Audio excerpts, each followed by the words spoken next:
Welcome back to Lynn's Homestead. Today, I got the 1x6 by 10 pressure treated boards. Now I got to replace some rot, and also prevention of future rot. At the bottom, all the way across on the roof on the south side, where I'm starting to put the metal up, I wanted to keep the boards moisture resistant. This way I don't have to worry about any rot. And the thing is, now it being pressure treated, I can't put the metal on it. It will rot. You see what I did around the base of the garden with the 2x8s? That's ground contact. Termites won't affect it. But I had to put something on the board before it touched the metal, or I would have rot. So let me show you what we're using.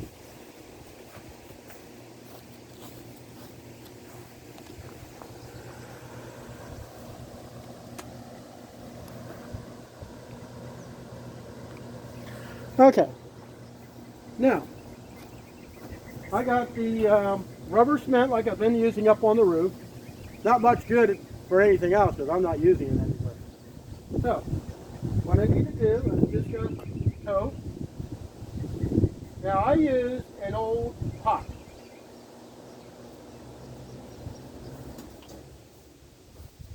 It's got a handle. It's not good for cooking or anything, but it's good enough for this. If you stay and watch to the end of the video, something I saw in Murray will be in it. I think it had something to do with the tow trucks and Memorial Day.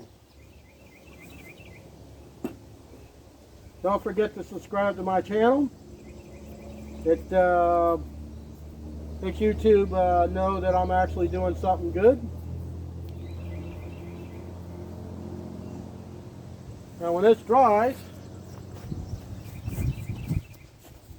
let me get a bit of better angle here.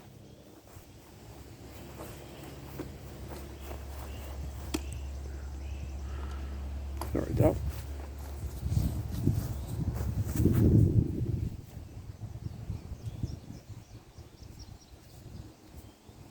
When this stuff dries, then I'll be able to put one of them up.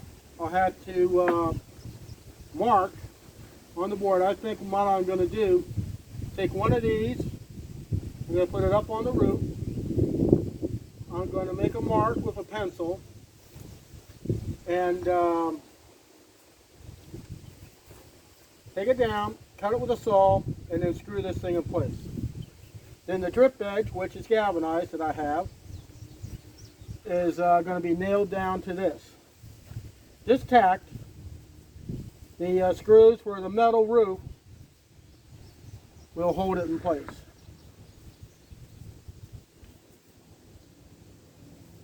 Like I say, I'm just painting to the top. This will give it a little bit of an insulator from the treatment from the metal. Kind of acts as a bit of a gasket too. Now what I don't use that's in here, I'll just pour it back in a gallon can. Now since it's a balmy 88 degrees out here, this should dry fairly quick. This stuff here I think is part of a 7-year roofing coating. Yeah, roof coating. And for what I'm using it for, it's fine. I only paid like $2 for a gallon. It's normally about 20. That helps when you buy hazmat stuff from a store. As long as you don't bring it back, it doesn't matter.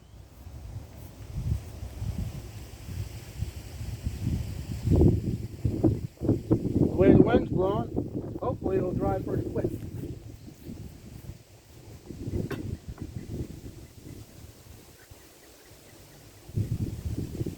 I buy these throwaway cheap chip brushes from Harbor Freight. I get a lot of uses. I buy it by the box. I can go probably about 2-3 years on a box.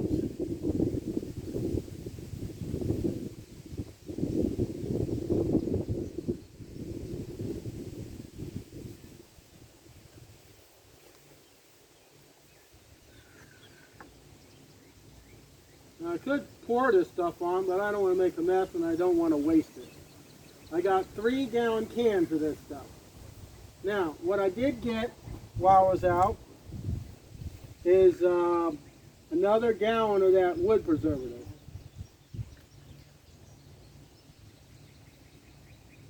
That's going to make a world of difference, especially when I mix it with the bug killer to keep them termites away. This barn, the original part, the garage part, is over 100 years old. The other part is probably about 60 years old. From what I understand, the farmer, when he built this place, there used to be a house where I'm standing. Used to be a 2-bedroom, 1-bath house, farmhouse. This place is part of a 96-acre farm. I'm taking a guess, maybe about 40 years or whatever into it. The old wooden part where he did his milking caught fire and burnt down. Now, back at that time, they didn't have really lights or anything. They did all their milking by lantern.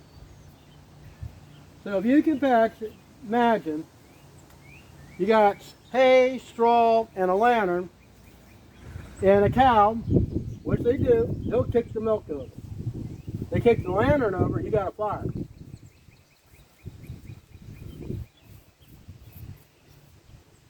So that's the history on this barn. The property that you see behind me used to be really nice. That's the one thing that kind of drew me to this place. It used to be really pretty. Now, it's ugly. The only beauty I have is within my yard. Then I'm putting a nice liberal amount. Like I say, as hot as it is, probably about tonight, I'll put 2 of these in the barn. And I'll get the other one hopefully up on the roof. Now, according to my Alexa, she seems to think it's going to rain. Well, yes, it's humid. Yes, it's windy. But I don't know. I got her not too long ago because, well, I just wanted kind of like a new toy like a lot of people do. Well, she was cheap. She goes by whatever she looks up on the internet.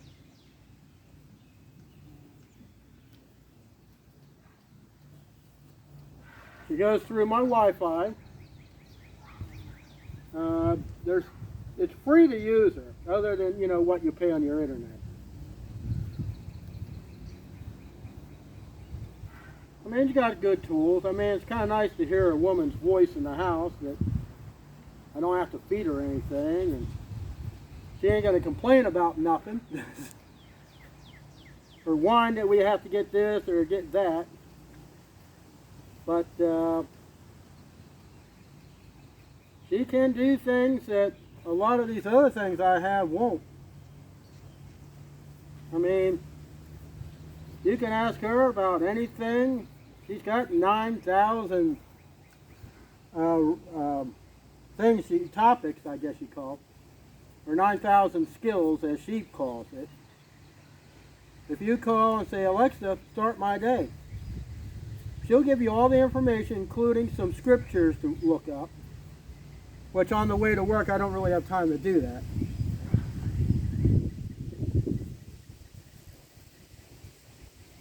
Yeah, it's not taking too long to do this. Even with a little 1-inch brush.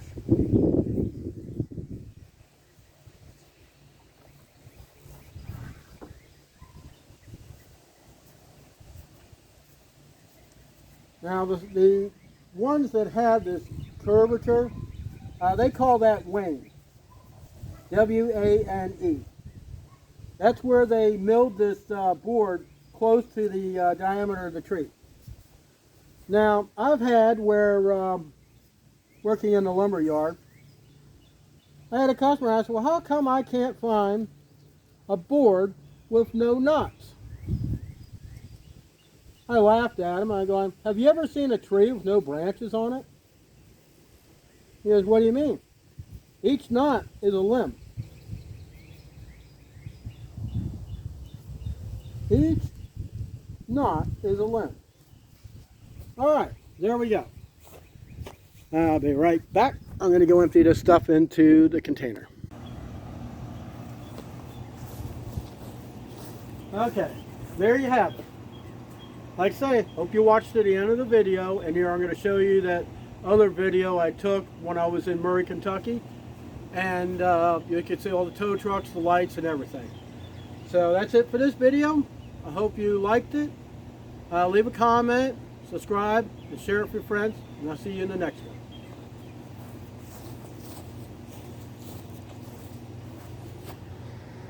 Gee, what do you think's going on here? Tow trucks. 2 center 6.